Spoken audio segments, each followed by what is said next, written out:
warahmatullahi wabarakatuh.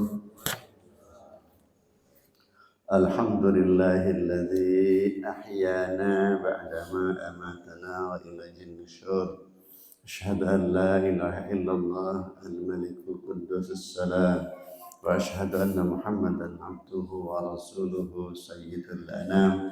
Allahumma salli ala sayyidina Muhammad wa ala alihi wa ashabihi wa man tabi'ahu ila akhiril ayyam. Amma ba'du fa ya ibadallah usikum wa nafsi bittaqwallah. A'udzu billahi minasy syaithanir rajim. Ya ayyuhalladzina amanu taqullaha haqqa tuqatih wa la tamutunna illa wa antum muslimun. Wa qala ta'ala wa may yattaqillaha yaj'al lahu makhraja wa yarzuqhu min haitsu la yahtasib wa may yatawakkal 'ala Allahi fa huwa hasbuh. Inna Allaha balighu amri qad ja'ala Allahu li kulli syai'in qadra. Wa qala an-nabiy sallallahu alaihi wasallam ittaqillaha haitsu ma kunta wa atbi'is sayyi'atal hasanata tamhuha wa khaliqin nasa bi khuluqin hasan. Bapak Ibu hadirin wal hadirat rahimakumullah. Alhamdulillah dengan izin Allah pada hari ini kita masih dibangunkan oleh Allah pada hari Ahad tanggal 13 Oktober 2024 bertepatan dengan tanggal 10 Rabiul Akhir 1446 Hijriah. Dan kali ini kita akan sedikit membahas dengan tema pemberian, macam-macam pemberian dalam Islam. Bapak Ibu, jika saya tanggal 1 memberikan uang ke istri saya 1 juta, itu pemberian itu disebutnya apa? Ada yang tahu? Saya memberikan uang 1 juta ke istri saya setiap tanggal 1. Itu apa namanya? Nafkah. Jadi di kita pemberian itu beda-beda. Ya. Nafkah ya. Karena sebagai suami saya wajib memberi nafkah. Walaupun istri saya misalnya penghasilannya lebih dari 1 juta, tetap saja saya wajib memberi nafkah. Ulah kajong-jonan pemajikan orang ya penghasilan lebih besar mantapkeun we teu dibere. Nah itu tetap dosa. Jadi kita sebagai suami walaupun penghasilan istri lebih besar, kita tetap wajib memberi nafkah. Jadi yang kita berikan adalah nafkah. Jadi ada yang nafkah rutin, ada yang nafkah yang tidak rutin.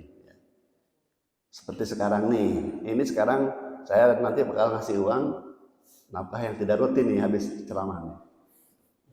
Kemudian dibere gitu ya. Nah, itu kan tidak rutin ya. Kadang-kadang khotbah Jumat, kadang-kadangnya itu nafkah yang tidak rutin. Nah, yang nafkah rutin itu karena saya sebagai ASN tanggal 1 gitu. Dan sekarang ternyata kan lebih gampang. Caranya dengan TF.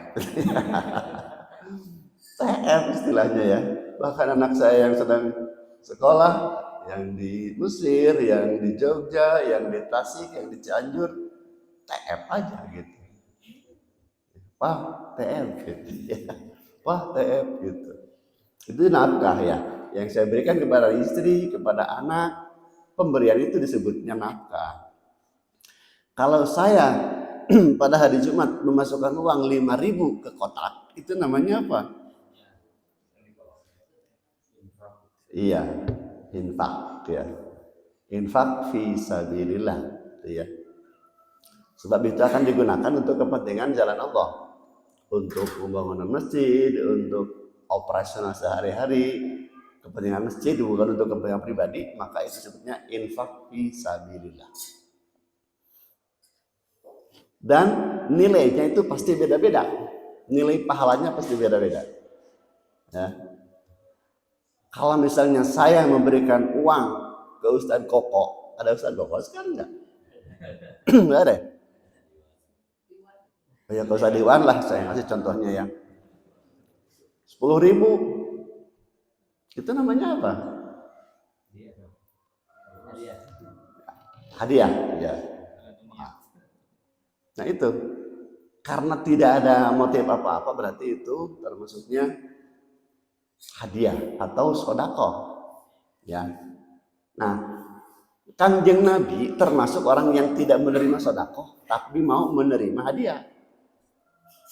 Itu Kanjeng Nabi. Ya. Salah satu ciri Kanjeng Nabi itu beliau tidak menerima sodako. Artinya beliau tidak merasa miskin. Gitu. Tapi mau menerima hadiah. Sebab hadiah itu biasanya kita berikan kepada orang yang berjasa atau pernah berprestasi, gitu. Itu hadiah. Kalau putra ibu misalnya raportnya bagus-bagus, kita kasih 10.000, itu hadiah. Karena dia berprestasi. Atau orang yang berjasa, si Ogah ya, kita ngasih 1.000 ke si Ogah. Itu hadiah karena dia berjasa untuk mempermudah jalan. Hadiah. Kalau saya menemukan teko emas di dalam tanah di kebun saya, ya, lalu saya jual teko itu seharga 100 juta, itu kan emas. Saya keluarkan 20 juta, itu namanya zakat. Gitu. Sebab zakat lukotoh atau barang temuan itu 20%, Pak. Jadi kalau ibu atau bapak di kebun tiba-tiba kernyangkul dapat teko emas lalu dijual 100 juta, maka zakatnya 20 juta. 20%. Kan menang mangi. Itu kan namanya juga menang mangi ya, gratis. Nah, itu namanya zakat. Nah, dan zakat itu di dalam agama kita itu bermacam-macam. Ya. Nanti kita bahas tentang zakat ya. Sekarang ada lagi. Kalau saya punya sebidang tanah kebun seluas 100 meter persegi, lalu tanah ini tidak dijual, tidak pula akan diwariskan, tapi hasilnya manfaatkan untuk kepentingan umum. Pemberian itu sebutnya apa? Wakaf. Itu kan beda-beda ya. Jadi kalau Bapak Ibu punya tanah 100 meter persegi atau lebih, ingin pahalanya terus mengalir sampai kita ke akhirat, walaupun kita sudah di alam kubur tetap mengalir terus, wakafkan. Jangan dijual, jangan diwariskan, tetap saja ada itu tanah. Namanya juga wakaf, diem tanah itu. Tapi hasilnya nanti dikelola oleh seseorang, berikan manfaatnya untuk kepentingan umum. Nah, itu wakaf. Maka itulah yang mengalir terus. Yang akan mengalir terus sampai kita walaupun sudah di dalam kubur. Selama tanah itu dimanfaatkan. Pemanfaatannya boleh dengan tanaman, hasil pertanian. Boleh pula dengan kontrakan. Dibikin kontrakan. Uang kontrakannya itu diberikan untuk kepentingan umum. Untuk masjid, untuk anak yatim, untuk kaum duafa. Hasilnya itu dari kontrakan itu. Atau bahkan mungkin mau dibikin pom bensin. Bisa. Jadi sekarang yang wakaf itu masih belum berkembang ya, masih belum berkembang. Jadi kebanyakan masih berupa hasil pertanian saja. Atau berupa tanah yang dibentuk di atasnya dibangun masjid, madrasah kayak gitu ya. Belum ada ya, belum, masih nggak tahu di tempat lain ya. Di kita itu belum ada yang tanahnya dibikin pom bensin, kontrakan atau apapun yang hasilnya dimanfaatkan untuk kepentingan umum. Nah, itu wakaf. Jadi kalau kita punya harta lebih dari satu tempat misalnya, yang satu wayahna simpen buat kita bawa ke akhirat. Jangan dihabiskan untuk ahli waris semuanya. Eker orang mana terbekal gitu. Ya. Kan kebanyakan kita teh ketika meninggal harta waris dihitung semuanya, bagikan ke ahli waris. Sedangkan yang meninggalnya, yang punya hartanya kebagian. Salah itu. Harusnya ada yang disimpan sebagai wakaf biar pahalanya terus mengalir kepada orang yang meninggal. Kan dia yang usahanya. Kita ahli waris mati tinggal enak-enak saja menghasilkan hasilnya. Dan celakanya terkadang warisan juga sering menjadi perebutan. Anak-anak yang tidak soleh menjadi perselisihan, pertengkaran, bahkan saling membunuh gara-gara warisan. Dan celakanya lagi pernah terjadi di Antapani. Seseorang sudah mewakafkan tanahnya untuk kepentingan madrasah. Sudah dibangun madrasahnya, sudah dipakai untuk pendidikan anak-anak. Begitu dia meninggal, anak-anaknya menjual tanah wakaf itu. Itu terlaknat itu. Bukannya orang tuanya dibiarkan mengalir pahalanya, malah dihentikan. Karena demi hawa nafsu. Karena tidak ada bukti. Waktu itu cuma dengan lisan saja. Padahal sekarang wakaf itu harus ada bukti. Bukti tertulis. Biar anak-anak atau ahli waris kita tidak menuntut. Itu akibatnya seperti itu pernah terjadi. Sudah diwakafkan oleh orang tuanya. Maka mengalirlah pahalanya. Malah dijual oleh ahli waris. Itu terlaknat itu. Dan mungkin itu juga kesalahan orang tuanya juga mungkin dulunya mendidik dan mengarahkan anak-anaknya tidak sesuai dengan ajaran Islam. Jadilah anak-anak yang tidak soleh. Makanya ya kita mengajari anak-anak itu harus dari kecil. Jika kita tidak mampu maka kita titipkan ke orang lain, ke TK, ke SD, ke pesantren gitu ya. Kalau kita merasa tidak mampu. Sebab anak kita itu adalah investasi kita. Kalau kita sudah meninggal, yang mengirimkan doa itu yang paling dekat itu anak, bukan tetangga. Bolehlah tetangga mendoakan waktu tahlilan 7 hari, 40 hari. Itu kan sebentar. Yang harus setiap hari mendoakan adalah anak. Dan yang paling dekat, yang paling cepat dikabul adalah doa dari anak. Waladin sholihin yad'ulah. Investasi kita itu adalah anak soleh. Ayeuna anak soleh tak bisa ngadoakeun rek kumaha. Orang dijerita di alam kubur. Ya Allah. Bari jeung komo lamun anak urang naoge teu bisa salat aja. Nauzubillah. Maka investasi anak kita itu mulai dari kecil, Pak. Biar tidak terjadi seperti tadi. Kita sudah mewakafkan tanah supaya mengalir pahalanya, dijual, diperebutkan akhirnya. Nah itu ya. Ada lagi pemberian kayak tadi ya, zakat luqotoh atau pemberian berupa zakat barang temuan 20%. Ada lagi zakat harta atau zakat mal. Zakat mal itu barang atau harta kita yang tersimpan. Misalnya emas. Ya. Punya emas di rumah tidak dipakai, disimpan, diinvestasikan, ya. Simpan dalam dalam 1 tahun, maka keluarkanlah zakatnya 2,5%. Itu harta atau emas yang tersimpan. Kemudian ada lagi zakat tijaroh, zakat perdagangan, juga sama ya, dihitung kemudian dikeluarkan zakatnya 2,5%. Ada lagi zakat pertanian. Zakat pertanian jika diairi dengan air hujan, tidak dengan irigasi, saaya anak kucai hujan, itu zakatnya 10%. Kalau pakai irigasi, ya, diairi atau disiram dengan tenaga manusia, maka zakatnya 5%. Itu zakat. Dan sekarang ada lagi terobosan dari para ulama, zakat profesi atau zakat gaji, zakat penghasilan. Ya, itu juga sama. Kalau tanggal 1 gajian, misalnya gajinya 1 juta, maka dipotong 2,5%, yaitu 25.000 rupiah. Langsung itu. Kalau saya langsung dipotong di hari kantor.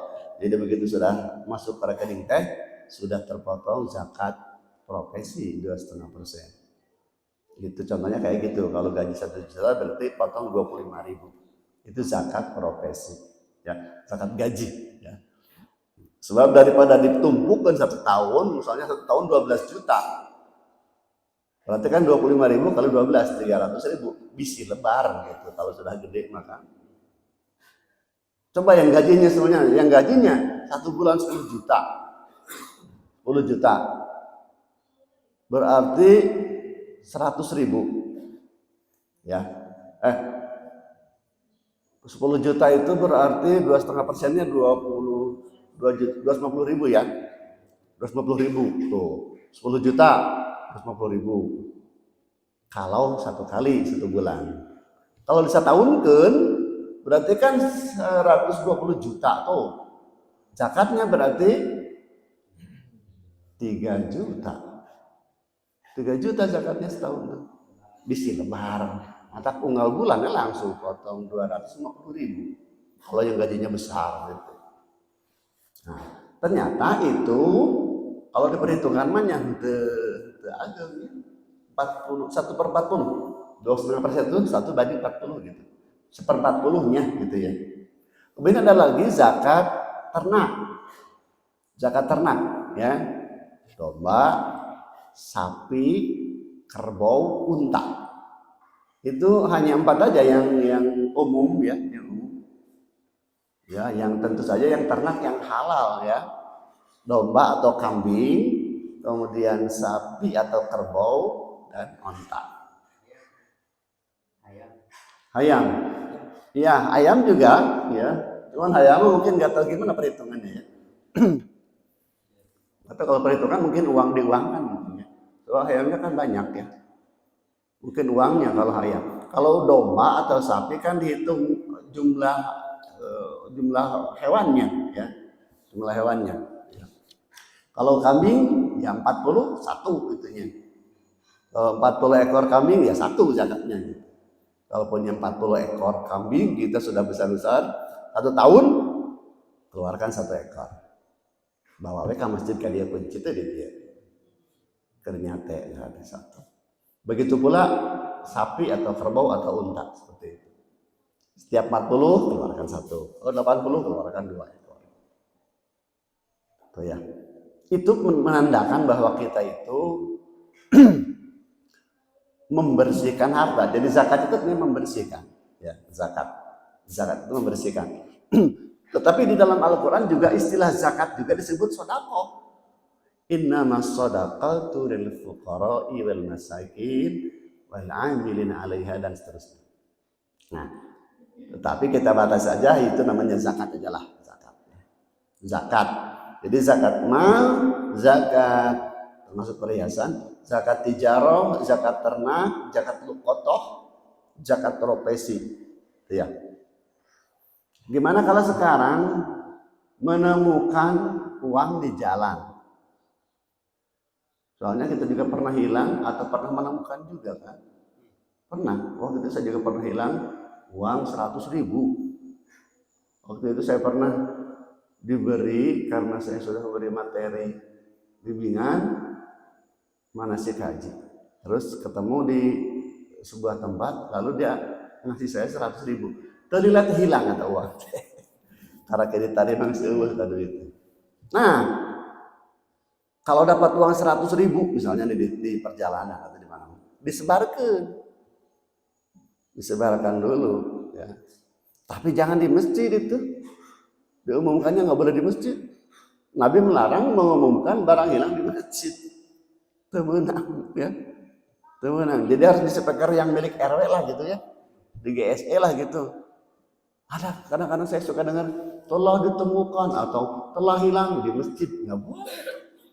Di masjid jangan mengumumkan barang hilang. Gak boleh. Kalau yang meninggal mungkin boleh ya. Inna lillahi wa inna ilaihi raji'un. Waktu itu pernah terjadi, teman penyuluh saya cerita, tetangganya meninggal. Lalu diumumkanlah di masjid. Inna lillahi wa inna ilaihi raji'un, telah meninggal seanu. Telilah ke masjid deui. Mohon maaf, tidak jadi meninggalnya. terjadi meninggalnya. Mohon maaf Bapak Ibu, tidak jadi meninggalnya. Wassalamualaikum warahmatullahi wabarakatuh. Balik. Terlihat yang datang lagi. Innalillahi wa inna ilaihi rajiun. Jadi ayat nama Allah. Itu malu bukan bisa. Yang benar dulu atau ya. Harus yang pasti dulu yang meninggal atau enggak gitu ya. Dipermainkan nyawa orang lain tuh ya. Itu enggak boleh atau ya. Nah, mengumumkan itu mah boleh. Tapi kalau mengumumkan barang hilang enggak boleh di masjid. Ya. Ya antar lisan aja lah, secara lisan aja. Ini punya siapa nih? HP ketinggalan gitu ya. Atau ini uang 100.000. Jadi di ini dulu. Tapi kalau barang yang kita temukan itu misalnya di kebun, di dalam tanah, berupa tambang. Nah itu mah boleh kita ambil langsung dan keluarkan zakatnya 20%. Zakat lu kotoh namanya. Tapi kalau misalnya kita tiba-tiba menemukan uang 100.000 di jalan, jangan cepat-cepat dipakai, sebarkan dulu.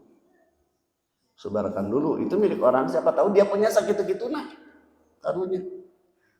Sebarkan, gitu ya. Kadang-kadang orang sok atau alhamdulillah menang duit 100.000. Itu duit batur ya. Itulah atau gitu ya. Jangan senang kalau dapat uang di perjalanan, siapa tahu itu punya orang dan sakit gitu nak punya uangnya.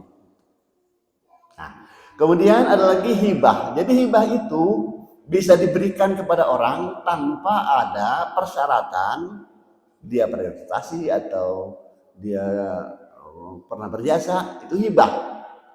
Hibah itu biasanya diberikan kepada orang yang tidak termasuk ahli waris. Misalnya, saya punya anak tiri misalnya, seorang laki-laki.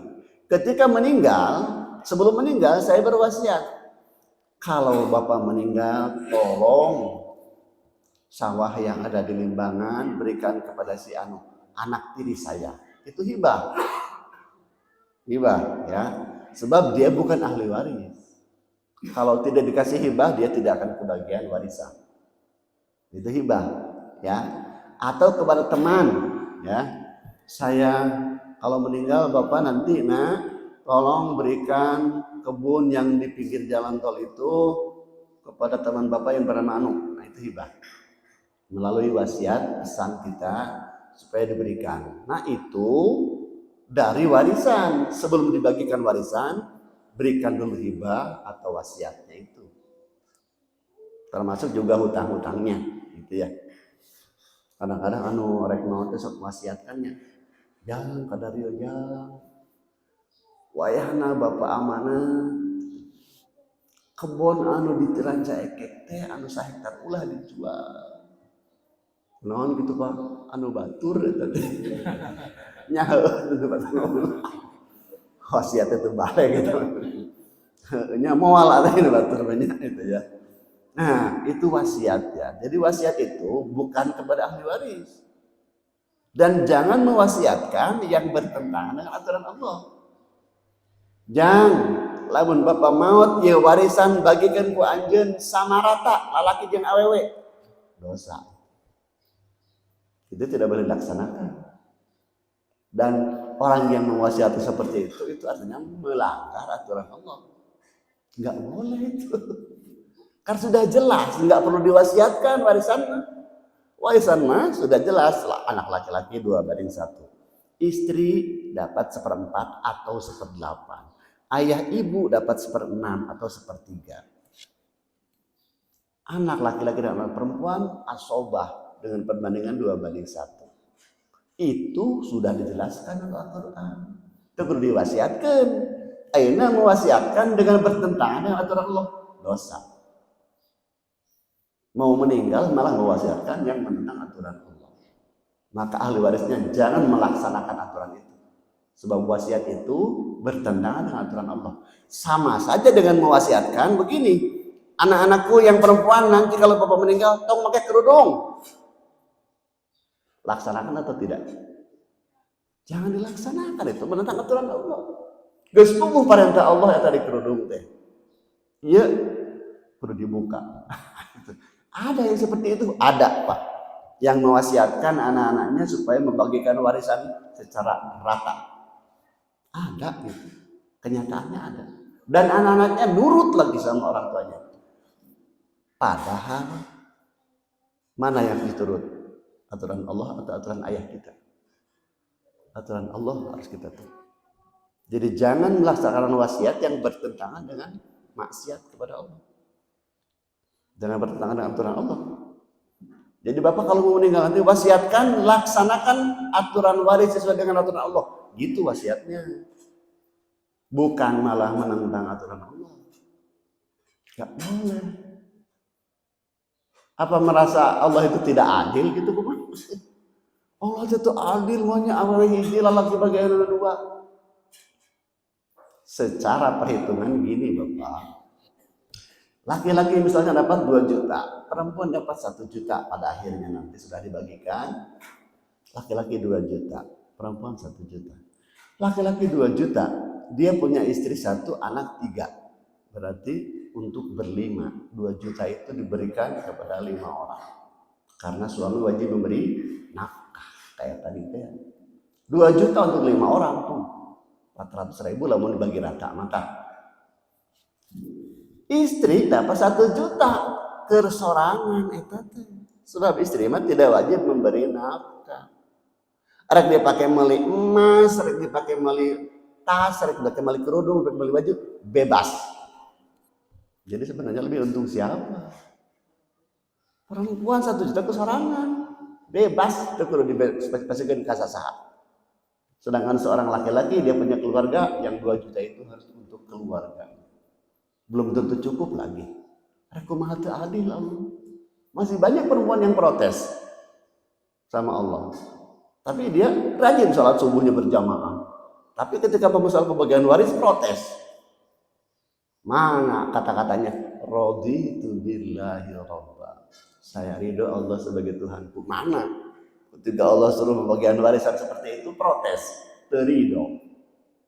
Padahal kita harus ridho. Raditu billahi rabba. Saya ridho Allah sebagai Tuhan. Apapun aturan Allah saya ridho. Dan tidak ada yang salah peraturan Allah, nggak mungkin. Punya Allah salah, nggak mungkin. Nggak mungkin Allah tidak adil. Yang ibu harus tuntut suami. Kan nanti ibu dapat dari suami itu perempuan teh. Kalau suaminya dapat warisan dari keluarganya, dapat 2 bagian, ibu kebagian. Gitu. Jadi kalau ibu punya suami lalu orang tuanya mewariskan, maka suami ibu dapat 2 bagian tuh. Dan ibu dapat 1 bagian untuk sendiri nanti kalau ibu dapat warisan. Gitu. Lagi pula itu berlaku hanya untuk warisan aja. Kalau ibu punya anak misalnya 3 di rumah, 1 laki-laki 2 perempuan, ibu membawa buah apel dari supermarket, teu kudu dibagi 2, nu lalaki 2 awal hiji teu kudu. Hiji sewang bere eta mun kitu. Teu kudu eta mah lain warisan. Hiji sewang we dibagikeun, yeuh laki-laki bere 2 tah. Apelna awal hiji teu kudu. Hiji sewang we bere biasa eta. Da eta mah bukan warisan. Ya, gitu. Kemudian kita memberi biaya kepada anak-anak. Ya sesuaikan dengan kebutuhan. Yang SMA sehari 25.000. Yang SMP 20. Yang SD 15. Yang TK 5.000. Kan gitu. Tuh kudu disarwakeun deui. Anak TK, SD, SMP, SMA semuanya 25.000. Tidak adil malah kayak gitu teh.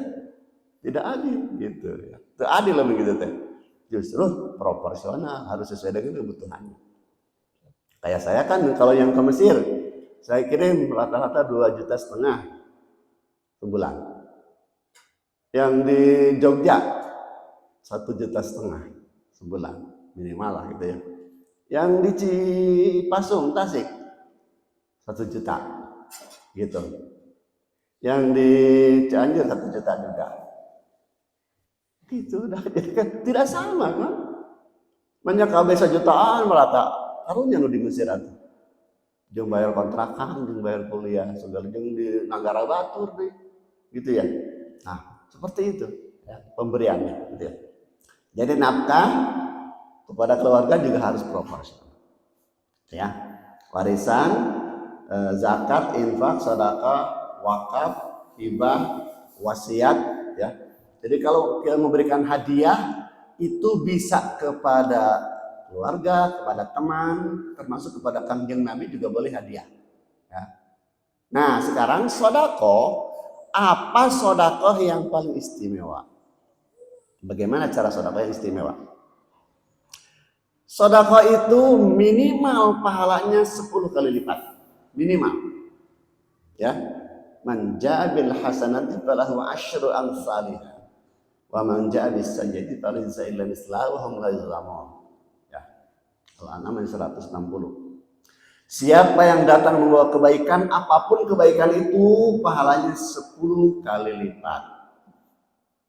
Nah, kalau sedekah atau infak fisabilillah, ya, fisabilillah itu kan bisa masuk ke masjid, bisa memberikan ongkos kepada yang mau ke pesantren, itu termasuk fisabilillah.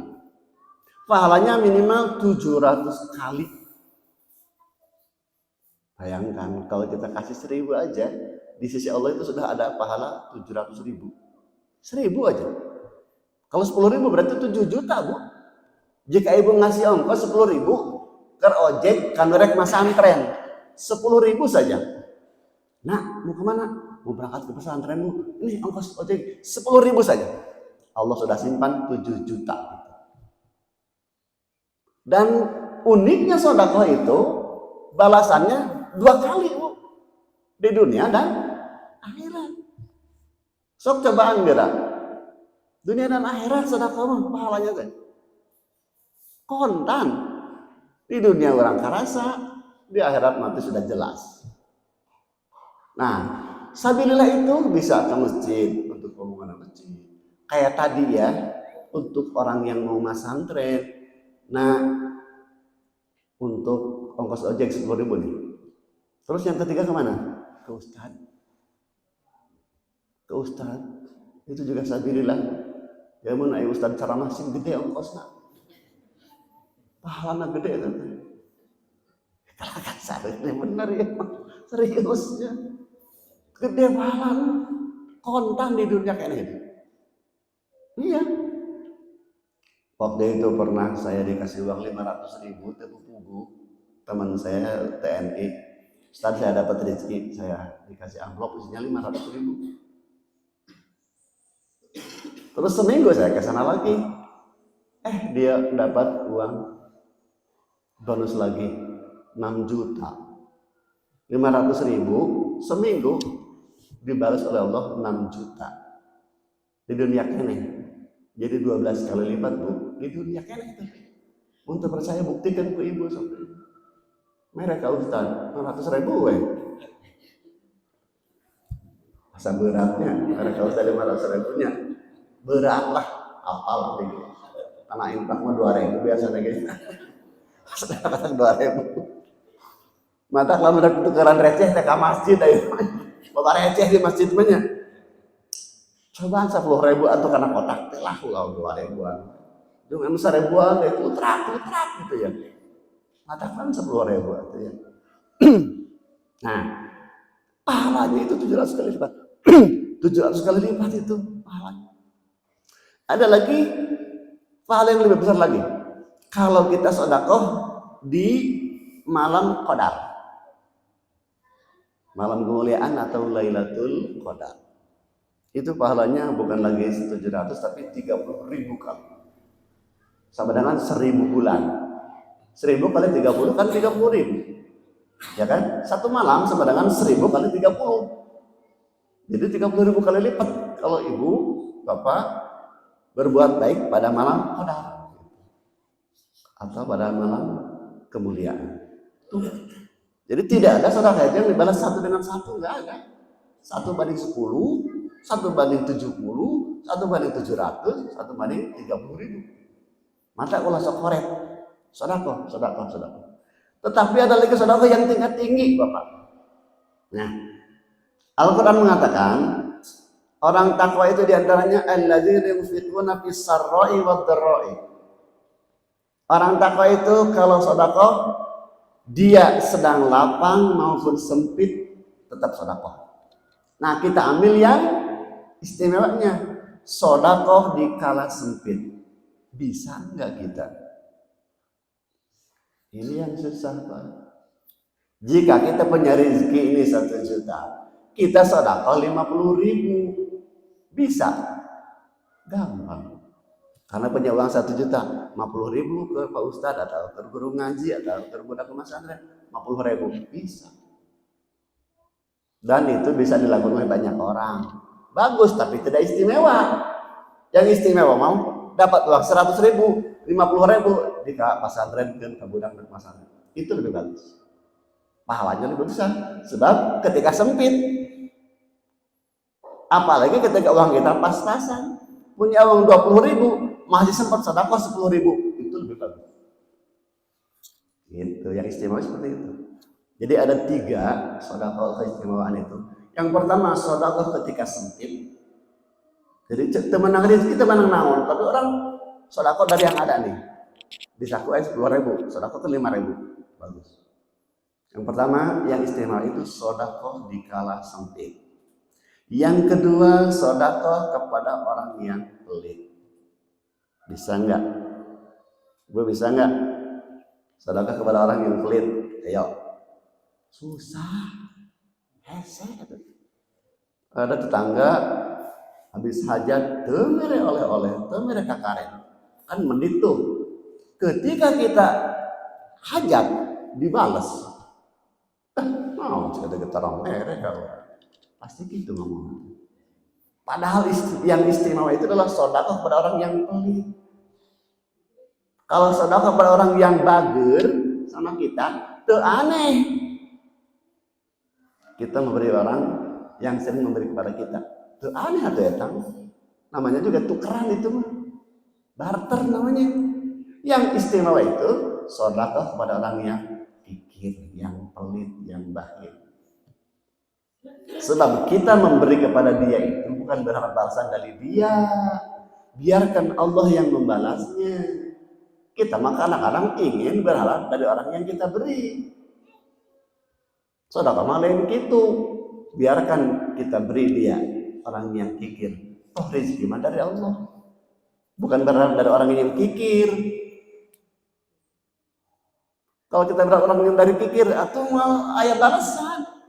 Bahkan kata Allah, orang yang beriman yang sungguh-sungguh itu ketika memberi tidak berharap balasan, bahkan tidak berharap ucapan terima kasih.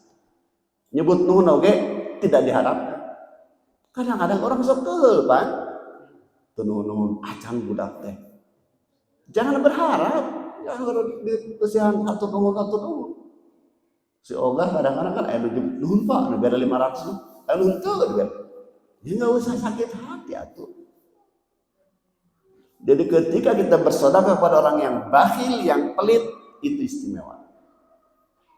Sok cobaan, cobaan lah. Kalau ada orang yang pelit, cari di mana yang pelit. Sedekah, kasih coba. Lillahi lama ada bakal eraun, bakal mere. Amun teu mere wae antepkeun. Beget badak juga. Diberi teman. Sebab bakhil itu penyakit Bapak Ibu. Jadi kalau ada orang yang bakhil kita harus kasihan, dia sedang sakit. Bakhil itu penyakit, menjauhkan dari rahmat Allah, menjauhkan dari manusia, mendekatkan ke neraka. Itu bakhil. Makanya jangan punya sifat bakhil. Itu yang kedua ya. Pertama, sedekah yang istimewa itu sedekah di kala sempit. Yang kedua, sedekah kepada orang yang kikir.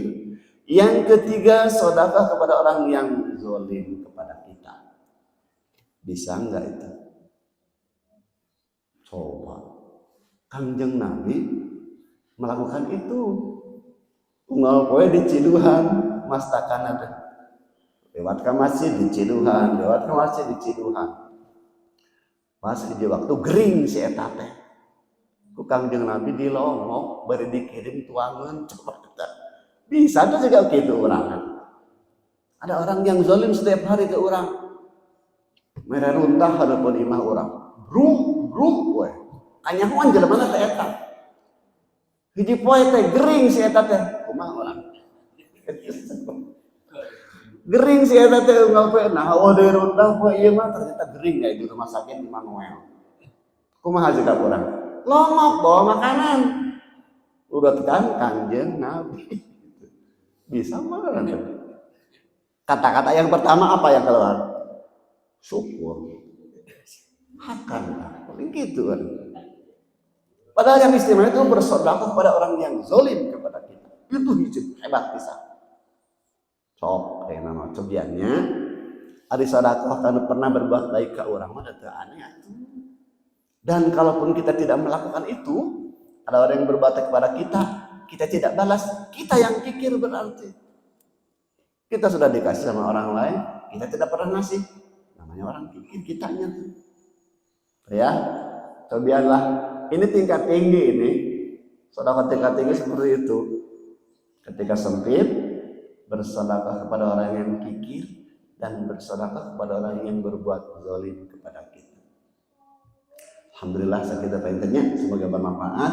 Jadi pemberian dalam Islam itu akan berdampak kepada pahala. Memberilah dengan ikhlas, ya, tanpa berharap balasan atau bahkan ucapan terima kasih dari siapapun. Ya. Hanya Allah saja yang akan membalas. Demikian saja. Assalamualaikum warahmatullahi wabarakatuh.